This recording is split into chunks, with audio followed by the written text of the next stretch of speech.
Hey friend, I'm a certified hypnotherapist, and I've also been on this journey over the last almost year of doing a brain retraining program. It's called DNRS, or the Dynamic Neural Retraining System.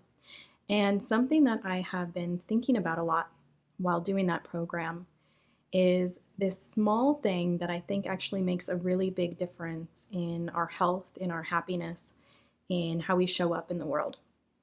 And before I tell you what it is and talk to you a little bit more about how I think our culture affects it, I want to share a story. So, when I was 10 years old, I was going through puberty a little bit earlier than the other girls my age. And so I had these little breast buds before anybody else did. And I was in a school play where I had this cape on. And as part of my role, I had to pull my cape off to reveal what was underneath. And I can't remember what the storyline was or what I was wearing underneath.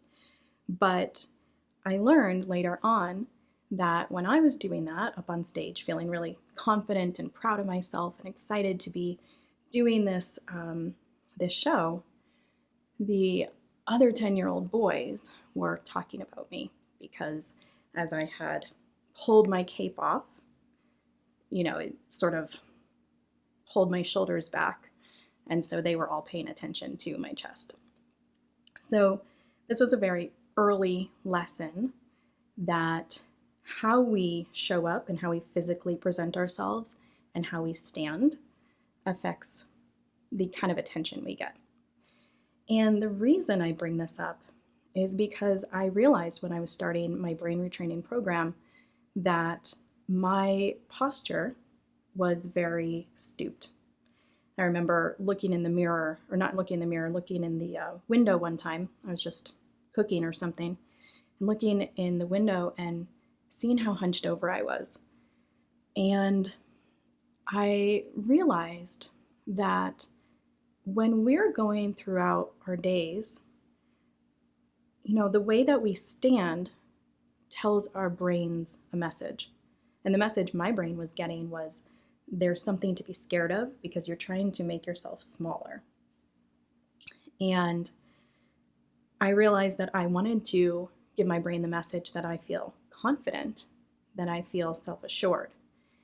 And I also realized that our society teaches us, I think everybody to a certain extent, but especially women, that there's some safety in hiding yourself, in kind of making yourself smaller. And that experience as a 10-year-old was just an early example, something I learned very quickly, but I think a lot of girls learn the message early on that it's important for them to make themselves smaller, to not stand out too much, to not look too confident, to not look too assured.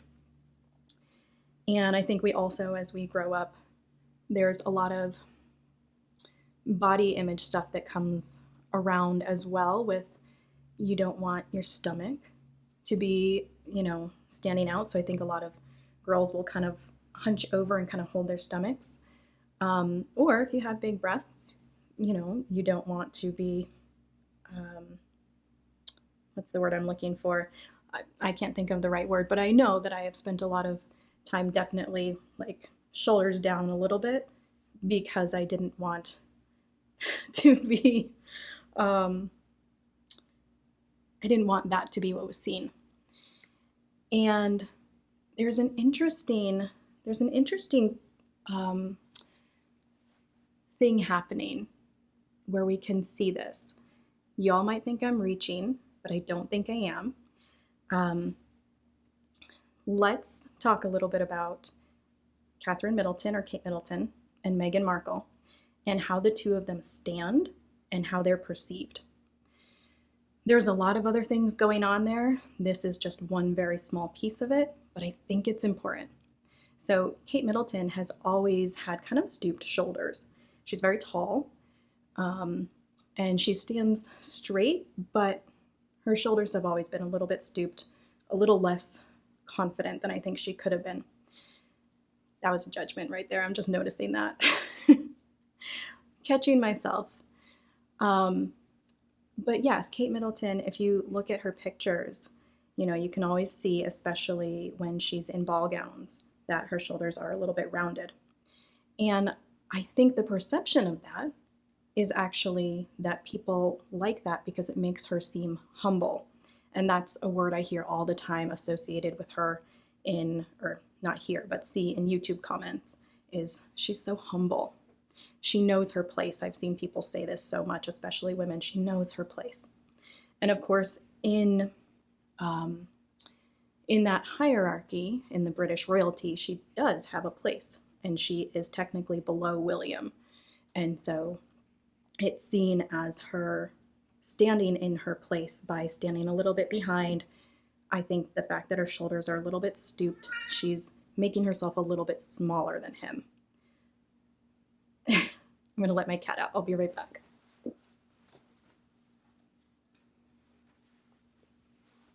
Okay, so she's making herself a little bit smaller than him, and in the public eye, that makes her seem humble.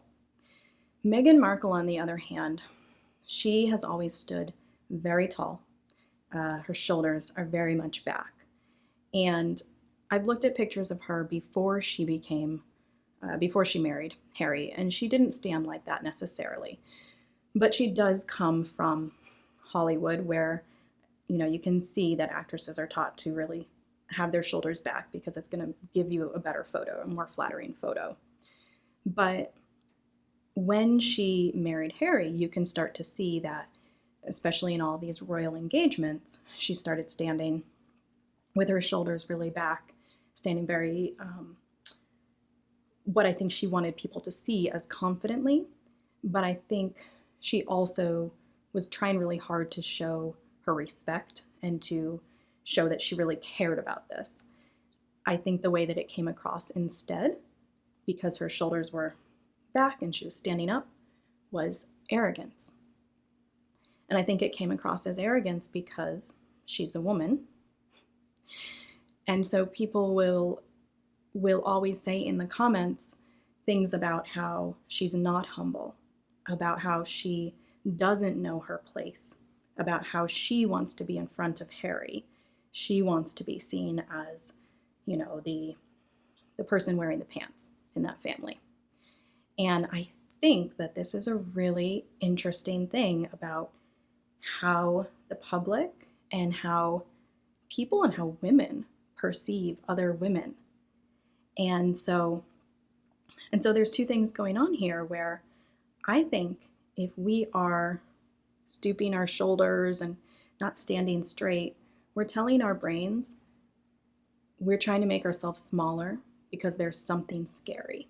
There's something we need to protect ourselves from, which in turn contributes to our brains being in fight or flight, which contributes to having stress hormones in our body all the time.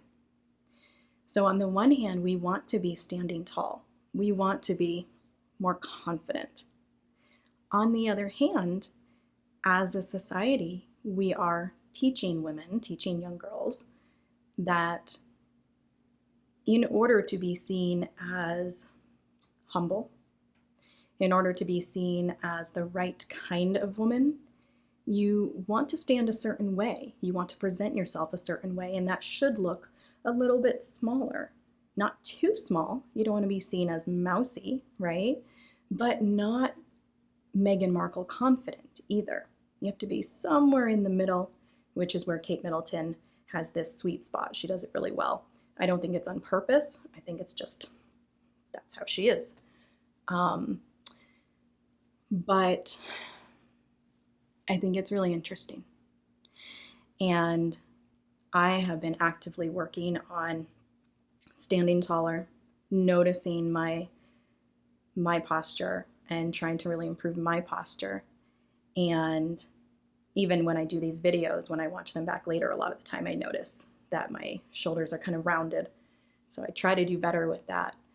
But I think it really does help my healing journey, my sense of confidence, my sense of feeling healthy and strong in my body, for me to make sure that I am being really confident in the way I hold myself.